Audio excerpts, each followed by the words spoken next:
বন্ধুরা, আমি আজ নতুন রেসিপি বানাচ্ছি ভাত দিয়ে, সেটা আপনারা দেখুন। এখন বন্ধুরা, আমার রেসিপিটা যদি আপনাদের ভালো লাগে তাহলে আপনি লাইক, শেয়ার আর সাবস্ক্রাইবটা করুন।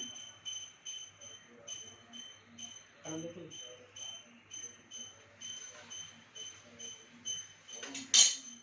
আগে নিচ্ছি পেঁয়াজ কুচি,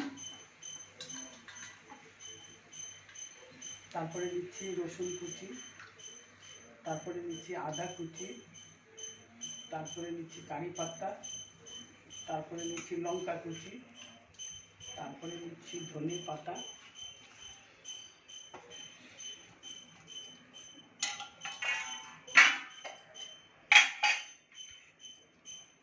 তারপরে দিচ্ছি ভাত,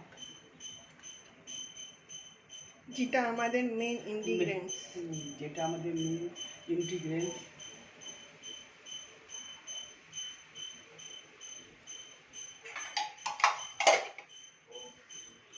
এখন এর মধ্যে দিচ্ছি হলুদের পাউডার, লঙ্কা পাউডার, তারপরে নিচ্ছি ধনে জিরে পাউডার, তারপরে নিচ্ছি গরম মশলা পাউডার,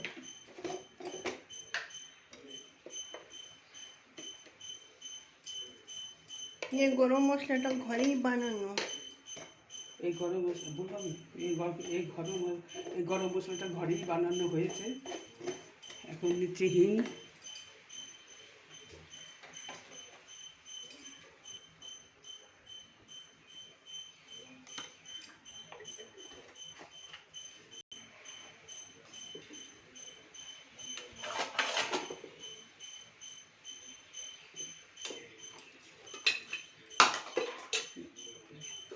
এখন নিচ্ছি বেসনের পাউডার, ছোলার ডালের পাউডার,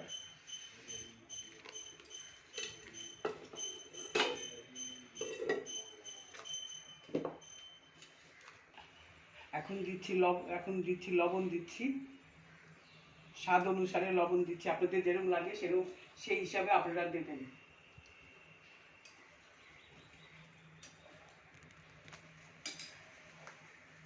এখন জল দিচ্ছি। এখন ডোটাকে মাখবো, মেখে বানাবো। কড়াইটা বসিয়ে দিচ্ছি, এখন তেল দিচ্ছি।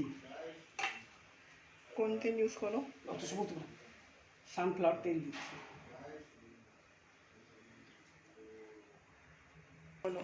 তেলটা এখন গরম করতে দিয়েছি, গরম হলে এটা ছেড়ে দেবো, পকোড়াটা ছেড়ে দেবো।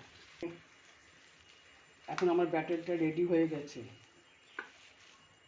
বলো। হ্যাঁ, আর সব কিছু আচ্ছা। এখন তেল গরম হলে ছাড়বো। হ্যাঁ, এখন তেল গরম হয়ে গেছে, এখন আমি ছেড়ে দিচ্ছি, পকোড়াগুলো ছেড়ে দিচ্ছি।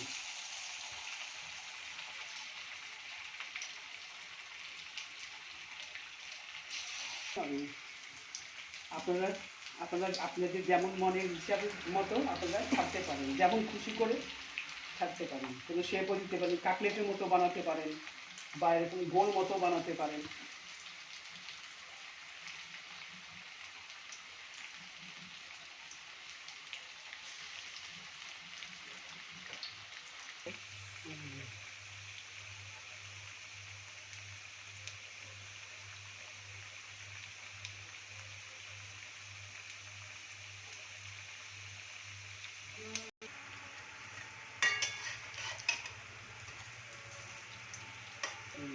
এখন এক সাইডে হয়ে গেছে, এখন উল্টো সাইডে আমি করছি পকোড়াগুলো, সব উল্টা পাল্টা করে দিচ্ছি।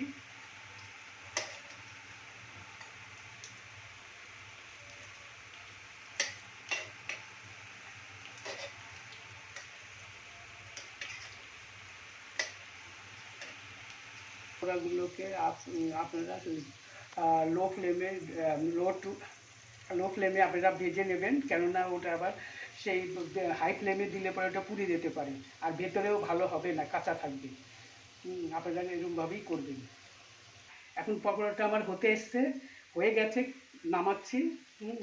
আপনারা দেখুন।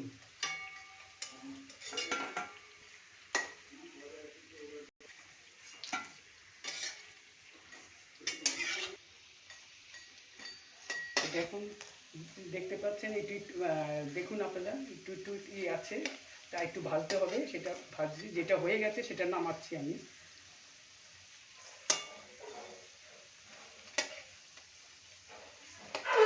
পুরা পকোড়া বানিয়েছি, আপনাদের যদি ভালো লাগে বন্ধুরা তাহলে আপনারা ঘরে বানিয়ে খাবেন। তারপরে আপনি যদি ভালো লাগে তাহলে আপনি লাইক আর সাবস্ক্রাইব করবেন আমার চ্যানেলে। বন্ধুরা আমি একটা ভেঙে দেখাচ্ছি আপনাদের কিরকম হয়েছে, আপনারা দেখুন। আর আমি খাচ্ছিও, এই দেখুন কিরকম হয়েছে। এখন আমি খেয়ে দেখছি কেমন হয়েছে। খুব ভালো হয়েছে, হেভি হয়েছে।